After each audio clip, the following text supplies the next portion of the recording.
Hi again. Now welcome to lesson 2. In this lesson, we'll be backtesting Nifty and Reliance with the method you've already learned in the previous course, that's Introduction to Technical Analysis.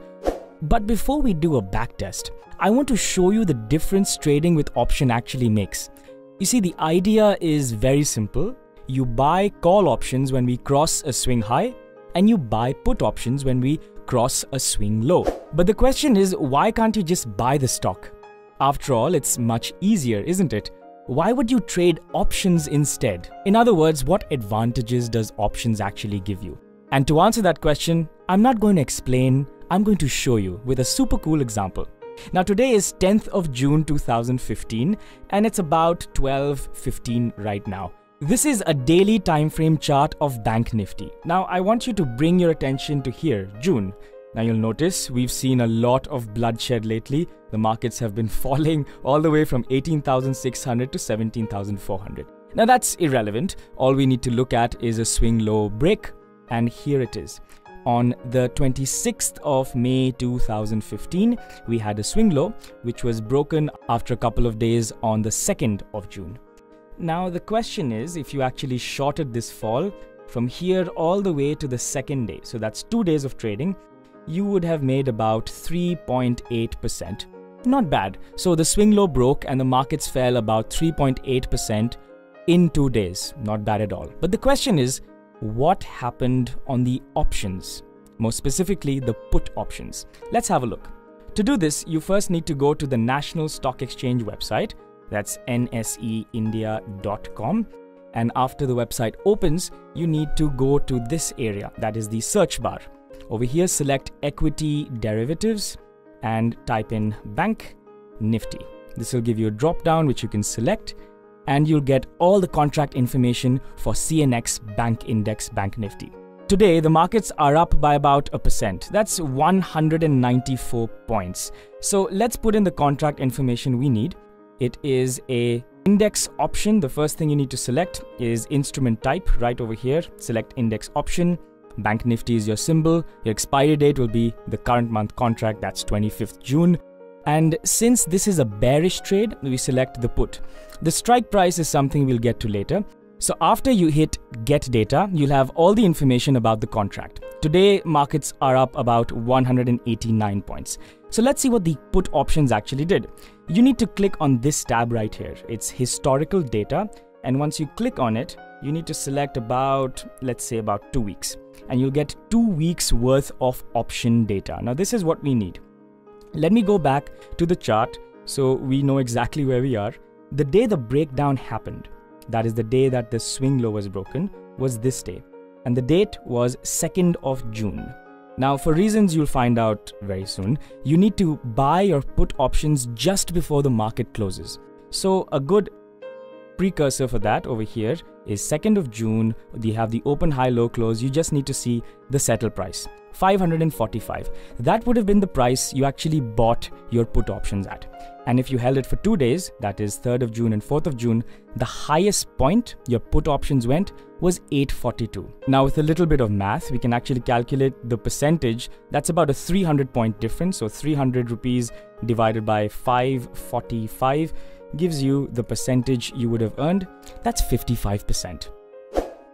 So there you have it. 55% versus just about 3.5%. But it's not so simple, is it? We need to know when to buy the call or put options and at what strike price. So let's go back to the charts and review the method. So this is the daily chart of Nifty, and this is Nifty Spot, of course. Do not use future charts. I'm going to go all the way from December till May and see what kind of trades we got. Remember, buy the swing high break and sell the swing low break. Very simple. So let's go and see our first trade. We got it around December. You see, we have a swing low over here developing, and so far we have no trade. This is just a swing low. We need to wait for a break, which happens there. As soon as the market goes below the swing low, that's our trade. So this is a sell. I'll just copy this, and this is a sell trade. Or if you're trading options, then this is a put trade. You would buy a put, and then markets go down. Let's keep going. All right, we have another swing low here, but we do nothing until it breaks. So let's just keep going. we have a swing high formation. Interesting. We also have a swing low formation. So we have a swing high here and a swing low here. What do? Nothing. We wait for them to break. Remember, we are reacting to the market. We're not predicting anything. So when we go forward, we see that the market goes up. The swing high breaks. Perfect. That is our entry. So that is also our buy. So I'll drag that here. This is our buy. So if you're trading options, that would be you would buy your calls. Let's keep waiting, see what happens. The market goes up a bit and it reverses, and immediately we cross the swing low, which means we have another trade over here. We have a sell. So that's our sell signal. Now, I am not calculating profits and losses with you. You only need to see when a swing high or swing low break, that is when we get a trade, does the market move 2% or 3% in 2 or 3 days? So far we can see, yes, that happens. Over here, not so much, but everywhere else so far, we have got a significant move. Just keep looking at that. Let's keep going. We have another swing high. Okay, now this is interesting. We have a swing high here. Now that's clear. The next day, we gap up above the swing high. Now a gap up means a break. So don't worry. Despite opening above the swing high, it's counted as a break. So this is also a buy signal for us, a buy trade for us.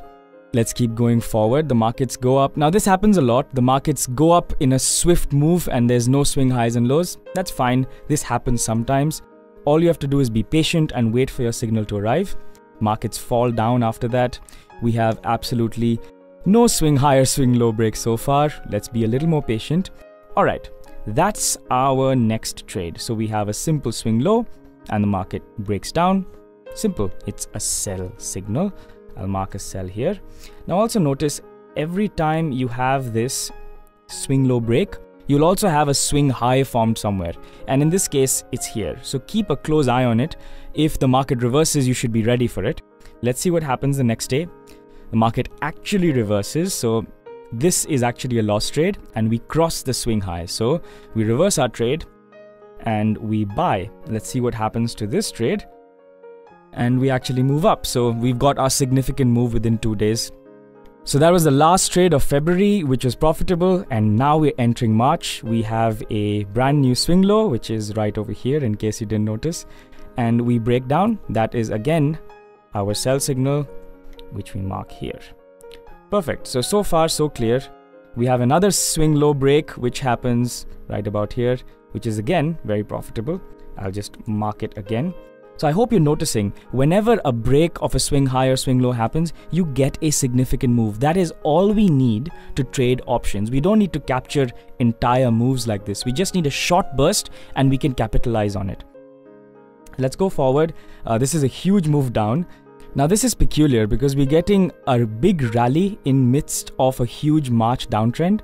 So you need to wait for a significant formation to happen, which happens right about here. We have a big swing low. If you notice, this swing low broke down and we had 2 days of down moves, enough for our option contracts to do something. So we have a sell signal here.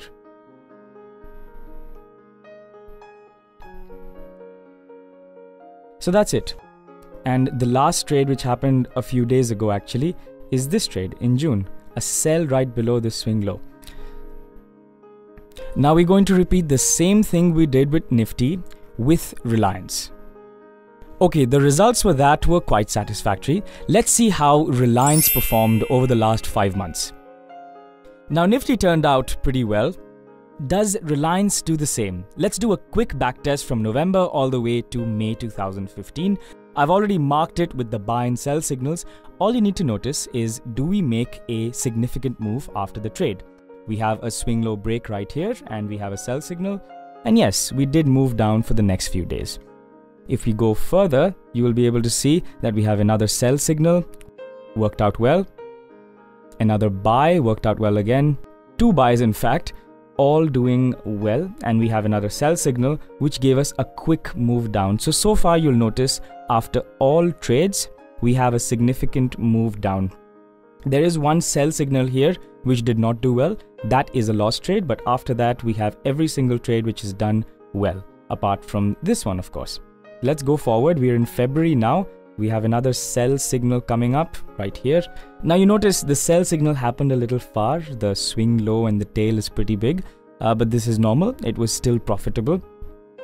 The next trade happens in March. In fact, we have 3 trades that happen in March. We have a swing low break here. This is about a 1.5% fall. You'll still get a significant move in the option trades. There is a buy here. This is clearly a loss because as soon as we got the entry on this day, we immediately turned around. The next trade is a sell. As soon as we sold, the market went sideways for some time.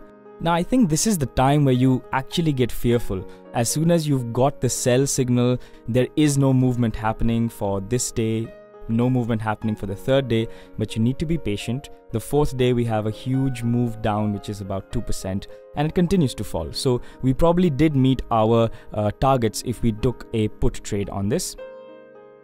Now comes the close of the month and April start. It's a beautiful start. We get a nice swing high break and a move up. And then finally, we have 3 more trades in the month of April and May. We get a sell signal here. Again, a significant move after the sell and a significant move for both the buy trades as well. Now, I think you've understood the gist of what we're trying to say. Buy the swing highs and sell the swing lows once they're crossed. So what have we learned so far? A 2 to 4% move in equity means something significant in the option contract. An option contract gives you better gains if the underlying actually moves 2 to 4 days after you place the trade. Buying swing highs and selling swing lows gives us the above requirements. Now in the next lesson, we are actually going to discuss the option trades and the methodology. See you soon.